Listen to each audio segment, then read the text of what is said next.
आज आपण वर्ग पहिला या वर्गातील विद्यार्थ्यांनी शैक्षणिक साहित्य घरून बनवून आणलेले, ज्यासाठी त्यांनी पालकांची सुद्धा मदत घेतलेली आहे। बघू शकता आपण किती सुंदर प्रकारे आणि वेगवेगळ्या क्लुप्त्याच्या आधारे त्यांनी या शैक्षणिक साहित्याची निर्मिती केलेली आहे।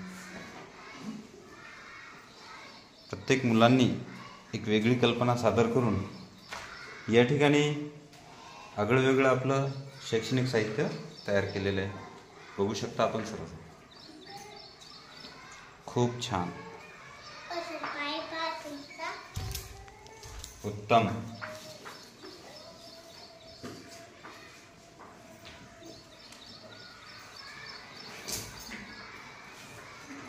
म्हणजे यासाठी मुलांनी टाकाऊ वस्तूचा सुद्धा वापर केला, जसं की जेवणाच्या डिश आहेत, है ना, घरातील पुठ्ठा काम असेल किंवा इतर काही वस्तू ज्याचा वापर करून त्यांनी खूपच सुंदर असं शैक्षणिक साहित्य बनवलेलं आहे।